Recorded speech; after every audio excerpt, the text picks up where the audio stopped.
Alors on est avec le maître des lieux, le local de l'étape, Florent Bouguin.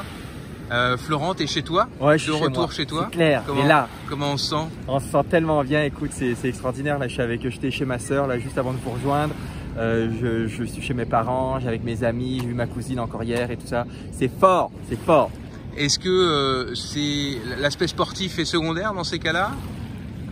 Tu t'es préparé beaucoup? C'est sûr, je me suis préparé, mais c'est vrai que quand tu es là, quand tu es avec tes amis, ta famille et tout ça, et puis tu sais, je les vois pas tous les jours là. Je vais pas dire que c'est secondaire, c'est quand même le but de mon voyage. Mais c'est aussi important de profiter de la Réunion en fait et des gens. Alors juste avant de parler de la course dans quelques jours, tu as fait cette course alors qu'elle ne s'appelait pas la Diagonale des Fous. Penser des choses. Il y a longtemps. Raconte-nous un petit peu, c'était quoi au départ la Diagonale? C'était en fait avant d'être le Grand Raid comme ça l'est aujourd'hui, ça y est, on a les pieds dans l'océan Indien là. Merde. En fait, c'était il y a une trentaine d'années, c'était au début la marche des cimes. C'était une randonnée, puis après ça s'est transformé, ça a changé d'association qui les dirigeait, tout ça, c'est devenu la Grande Traversée. Moi je l'ai faite il y a 27 ans, c'était la Grande Traversée, j'avais 17 ans à l'époque, j'avais pas le droit officiellement de faire la course parce que c'était interdit aux moins de 18 ans, enfin toute une histoire, mais bref. Et puis on arrivait juste en haut de la maison, juste en haut de Sainte-Marie, c'était excellent. Puis après c'est devenu la course de la pleine lune, puis enfin c'est devenu le Grand Raid comme on le connaît maintenant, et puis avec la notoriété qu'il a et tout ça. Donc c'est ce qui fait la beauté de cette course, puis qu'on dit souvent que c'est une course pour les Réunionnais avant tout, parce qu'elle a été créée comme ça, elle a été créée pour les gens qui voulaient traverser la Réunion en randonnée. Et c'est une fête par rapport à d'autres ultra trails dans le monde. Là, on vient partager une fête en fait. C'est vraiment ça. Puis je pense que tu t'en es conscient, les gens le disent et tout. C'est ce qui différencie même toutes les courses du Grand Raid, hein, pas juste la Diagonale des Fous, des autres grands ultras du monde. Elle est belle, mais il y en a d'autres des beaux ultras dans le monde. C'est pas forcément la plus belle. C'est une des plus belles certes, mais elle a ce petit côté-là qui fait que tu as tout un peuple qui vibre pour ça. Parce qu'on a tous, nous les Réunionnais, on a tous un cousin, un copain, un frère, une sœur, un ami, quelqu'un qui est là sur la course et qu'on veut aller encourager. Et puis là, ça fait 10 ans, j'ai grandi, je suis allé à l'école, j'ai entendu les gens qui faisaient le Grand Raid, j'avais envie un jour de le faire. Fait que c'est dans nos gènes et on est fiers de participer à cette course comme coureur, comme bénévole, comme ravito, comme simple spectateur. C'est toute la fête nationale pour nous là. Donc toi, tu as choisi pour la deuxième fois de le refaire comme coureur. Tu as maintenant l'expérience, enfin une grande expérience. Comment tu l'abordes? Je l'aborde confiant.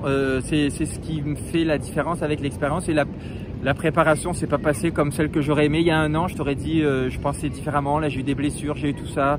Donc bon, on pourrait dire, mais non, mais je suis content d'être là. Je suis prêt mentalement. Je sais où je mets les pieds. Je me connais. Je sais pourquoi je l'ai fait. Donc je suis heureux là, je suis bien. Physiquement, t'es comment? Je suis reposé, c'est bien. Ça faisait longtemps que je n'avais pas fait une course en étant reposé, mais je suis encore je blessé? sais pas ce qui va. Non, mais j'ai pas testé très loin en ce moment, donc j'arrive pas à plier les genoux après quelques kilomètres, après mettons 50-60 km. Mes ménisques ont travaillé, j'ai eu des déchirures, donc c'est ça que je vais trouver difficile. Je sais pas comment mon corps va réagir à partir, mettons, de Sillaos. Je sais que ça va être dur.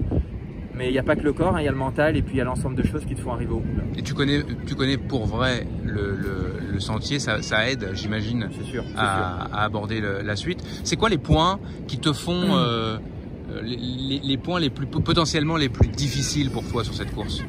Pour moi, il va avoir la descente d'Ankala ou bien Ratino, là, qui sont des descentes très techniques.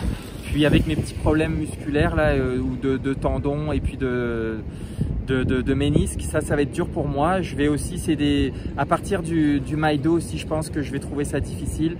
C'est la deuxième tiers de course, ça va être long, puis je manque de volume. Donc si je regarde ma préparation, je pense que la fin de course va vraiment être la galère pour moi. Et les descentes, on a testé un peu le parcours, on dit souvent les plus, mais les descentes sont terribles et longues. Quand tu as fait la Réunion, là, tu vois pourquoi le démon est très important, puis tu comprends pourquoi les coureurs qui soient les meilleurs du monde ou qui soient monsieur et madame tout le monde vont beaucoup moins vite à la Réunion. C'est pas à cause des montées. L'UTMB ça fait 10 000 mètres aussi, bon, mais les descentes à la Réunion, tu descends 10 000 mètres comme mettons à l'UTMB, mais tu n'es plus du tout dans le même genre. En fait, tu peux pas aller courir, c'est impossible. Et c'est ça qui fait la difficulté de cette course, c'est que tu les cours peut-être pas, mais tu es toujours dans des appuis différents, tu as des grandes enjambées à faire, tu as des racines, tu glisses et tout ça. Et voilà, c'est la beauté de la course en fait. Alors tu fais partie de ces guerriers du Grand Raid qui ont été montés par la clinique du coureur. Tu es le sage, celui qui donne des conseils. Comment tu trouves cette idée de construire une gang de Québécois, de Français, d'Espagnols et même du Suisse? Bravo à ce que l'équipe de la clinique du coureur a réussi à faire. Ça faisait longtemps que j'en parlais à différentes personnes qui avaient peut-être cette capacité de fédérer des gens et la clinique du coureur a réussi à le faire et je suis très heureux. Honnêtement, je crois qu'il y a tellement un potentiel de faire ce qu'ils ont fait en venant à La Réunion, en emmenant cette carte de coureur et tout ça. C'est fort. Bravo à ce qu'ils ont fait. Moi, si je peux les aider, ce que je fais à répondre aux questions, aux interrogations, à donner des conseils, montrer des parcours pour s'entraîner ou n'importe quoi, je le fais avec grand plaisir parce que promouvoir cette île, c'est en tout cas c'est un petit rêve que j'ai, puis c'est cool.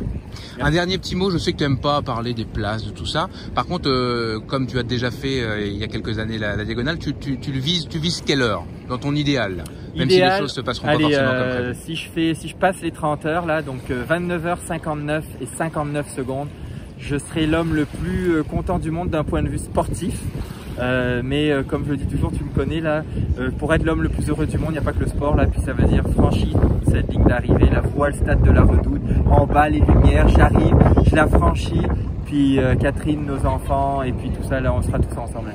Et puis tu as une petite pression supplémentaire, c'est que tu as l'avion qui t'attend et tu n'as pas trop le droit d'être en retard sur la ligne. Faut pas que je finisse dans les dernières barrières horaires parce que sinon je loupe l'avion là, puis là ça marchera pas là.